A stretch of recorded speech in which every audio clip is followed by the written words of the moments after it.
the commentator. Swindon's first home game since that FA Cup embarrassment against Stevenage, and they need to improve on a recent league record of just 4 points from a possible 27. There's a debut today for Bobby Howe, signed from Nottingham Forest, and Steve Finney is restored in attack. Suspensions have robbed Reading of 8-goal top scorer Carla Saba and former Swindon defender Paul Bodin. But goalkeeper Nicky Hammond plays against his old club. Ahead of him, look out for the free-scoring Lee Hodges in midfield and veteran Trevor Morley up front.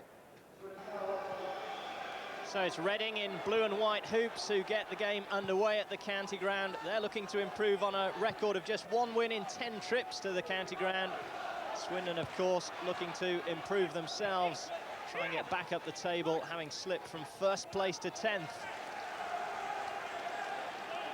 And today's referee, Eddie Lomas, who comes from Manchester. Reading fans in the open here at the county ground, so they'll know all about the elements, but it's a good turnout from just along the M4, and that's helped to swell the crowd. Bowen, who's looked a threat. That time he was looking for the free kick, which he didn't get. Early ball from Gooden, nearly fell for Cuervo. Now Swindon are defending, Digby slipped fatally, and it's in by Lovell, and Reading lead after only 9 minutes. And the conditions really did play a part there, because the clearance troubled Swindon in the wind. Digby also lost his footing as he came out, and Lovell just nodded it beyond the keeper into the unguarded net.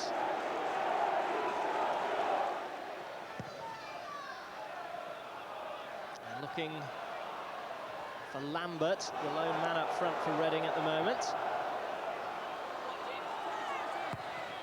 And Robinson's clearance is a poor one, straight to Bowen. Morley wants it short. Lambert with a flick on, Bowen's in, Digby saved first time, but the follow-up is put home by Lambert, and Reading are running riot. 2-0 to the visitors, and we haven't yet played 15 minutes. And once again, Swindon's defending was little short of shambolic. Poor clearance initially, and they never got themselves sorted out after that. The save by Digby initially, the follow-up into the back of the net.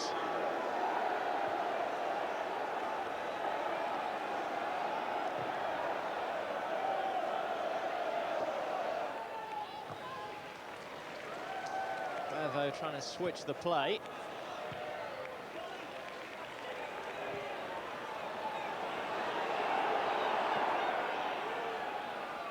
Here he is again. Easily dealt with by Bernal. Well, he'd rather telegraph that pass. Now Hay for Swindon. Trying to flick it through for Steve Finney. Great chance. Well, he's disappointed, and no wonder. Swindon's best opportunity so far.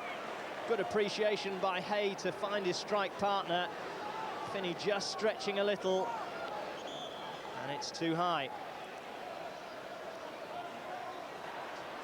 For Finney, he's got Robinson right side if he wants. Instead it's come to this near side for Gooden. Excellent cross by him, Finney's header, good save by Hammond. Well, mighty got his head in his hands, although Finney did everything right on that occasion. Directed the header goalwards and downwards, and Hammond shoveled it round the post for a corner. Tries a forward from some of the home fans. But it's Reading going forward. They've sprung the defence again here. Chance for Lambert, good save this time by Digby. And that was a vital one for his team, because at 3-0, you get the feeling Reading would have been out of sight. But he stood up well and managed to block the shot with his legs. Hey, took it nicely. Away from Bernal. And it's too close to the keeper. And that's what's letting Swindon down at the moment. On the few occasions they get behind the Reading defence, the quality delivery isn't there. This is Bowen forward for Reading, finds Hodges, slips it to Lovell. Good tackle by Bullock. Well, that was excellent play by the Swindon midfield man. Maybe he's finally finding his form.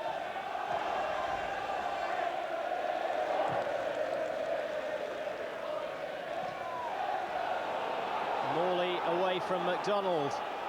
Lovell screaming for it in the middle. Morley goes alone. Good save by Digby.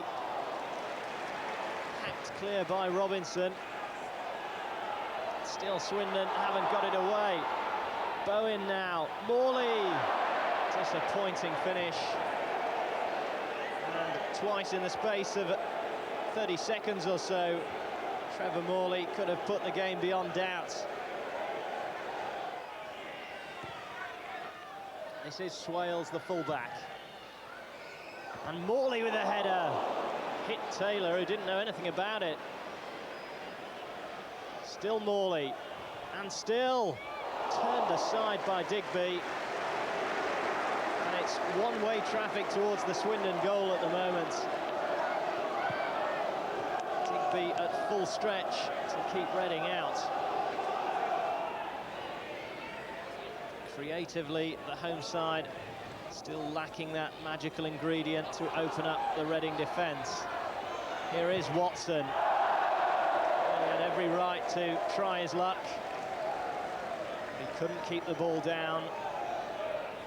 These are the same players that got you to the top, but the confidence visibly ebbed away from them. The players wanted 2 touches where before they would have just played it first time. Well, no, I think they were playing it first time whereby we did have had 2 touches. We were just like a hot potato at times, but I think we stuck at it. I didn't see many heads drop today. They wanted to do it, and I wouldn't say it was a great performance, but it was encouraging in terms of our last few results. Well, Leroy, another bad defeat there for Swindon. It's been quite a spectacular nosedive from the top of the table, hasn't it? Where do you think it's all going wrong? It has been, and I think Wayne Allison has been a key loss. You know, I think that you heard the crowd baying for the Swindon players and not the ball forward. But when you've got Finney and Hay up front, you've got to get the ball, you've got to get quality service into them. And with Wayne there, they took the pressure off. And when you're lacking confidence and you can get the ball at the other end of the pitch to give you a bit of respite, it makes a lot of difference. Do you think Steve McMahon's starting to feel the pressure now?